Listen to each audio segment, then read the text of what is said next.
Good morning. Today we are going to discuss about the material balance calculation.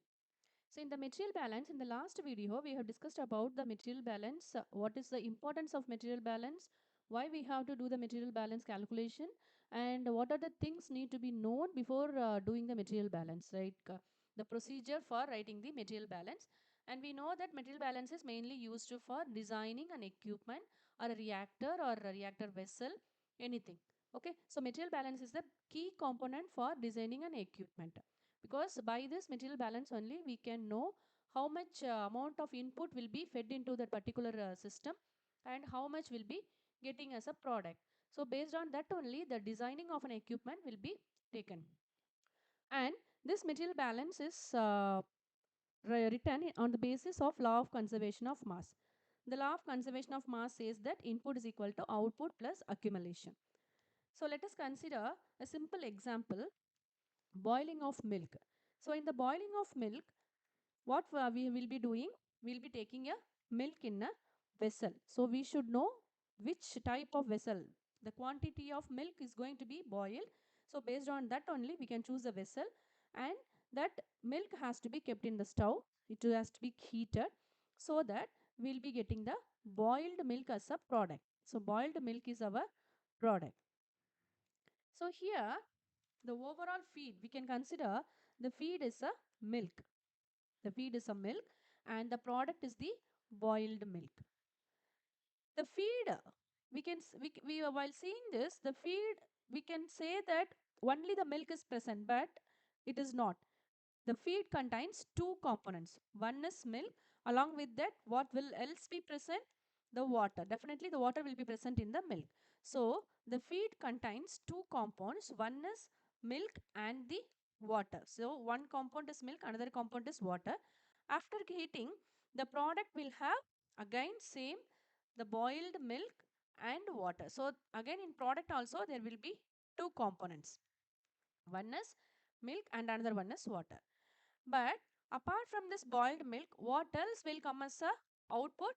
The vapor. Because we are heating it, definitely the water which is present in this milk will be coming out as a vapor. So while writing the material balance, we have to consider this vapor amount also, because it is a balanced one. Whatever the input we are taking, that should be balanced with output plus accumulation. Accumulation means sometimes some particle will be accumulated in the reactor itself, or else some particles will be evaporated as a vapor. So that everything has to be accounted for writing the material balance. Okay, so now just a boiling milk, we are boiling a milk and we are getting the boiled milk. In the initially in the feed there is two compounds, milk and water, and the product also we have milk and water, but the quantity of water which is present in the product will be less when compared to the feed. Okay, that is the difference. And the vapor, the vapor means what? It will be having only the water, there won't be any other particle present in the vapor, right? So there is no other content, other milk or any other particle will not be present in the vapor. Okay, so now let us write the material balance for this boiling of milk. So we know that there are two balances, one is overall balance and another one is individual balance. In the overall balance, first thing we have to consider the overall amount. Here what is the overall amount? The feed and the product and vapor. First compound, the feed is the first compound. Second, in the product side we have vapor and the boiled milk. So the feed, that means the milk, that should be equal to the product, the boiled milk, plus vapor. Vapor must be considered because it is also present in the feed. The vapor is present as a water in feed. So we have to consider the vapor amount also. So this is what the overall balance. So we can write F is equal to P plus V. Simple notation, F is equal to P plus V, and we can keep this as equation number 1. Second thing is individual balance. So individual balance means what? Individual balance on either on milk, either on milk or either on water. We can write the individual balance because there are two compounds present in the feed. So we can write the individual balance on milk or else individual balance on water. First let us consider the individual balance on milk.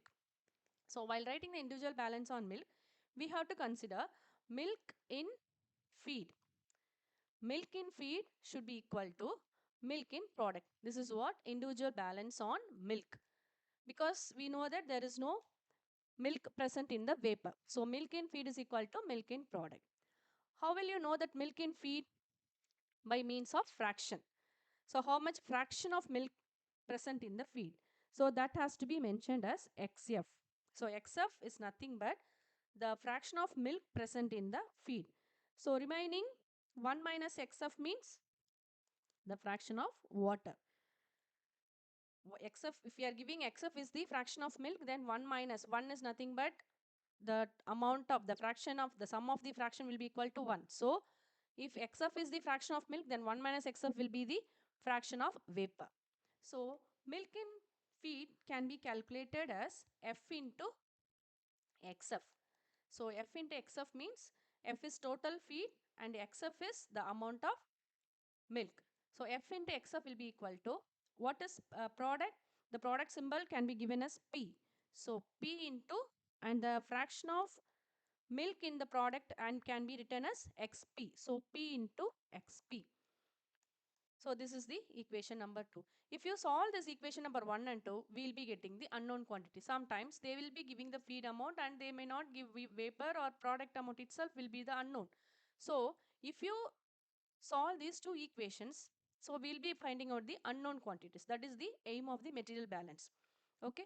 So this is one type of material balance. That means one way of doing material balance. The other is the same individual balance can be written for water also. How can we write individual balance on water? So while writing the individual balance on water, we have to consider F into 1 minus XF. Why we are giving 1 minus XF? Because the sum of the fraction will be equal to 1. So if XF is the fraction of milk, then 1 minus XF will be the fraction of water. So F is equal, F into 1 minus XF, that is equal to V into, so here we have not considered any fractions of vapor, water or milk, because the vapor fully comprised of only water. So V into XV. So the XV value, what will be the XV value? This will be 1 only. Why? Because there is no other particle. So if sum of the two fraction is 1 means, and if XV is complete, only the water particles are present, then 1 plus 0, that will be equal to 1 only. So XV will be 1. So V into XV plus P into, again XP is the fraction of milk. So P into 1 minus XP will be the fraction of water. Okay. So this is another method. So either we can go with the milk, individual balance on milk, or individual balance on water. Usually since milk is the product, so we'll be considering only this individual balance on milk only. So if you solve this equation number 1 and equation number 2, we'll be getting the unknown quantity. So this is the simple method of doing the material balance. Okay. So in the next video, we'll see the elaborate calculation of the distillation process, how to do the material balance for distillation process in detail. Thank you.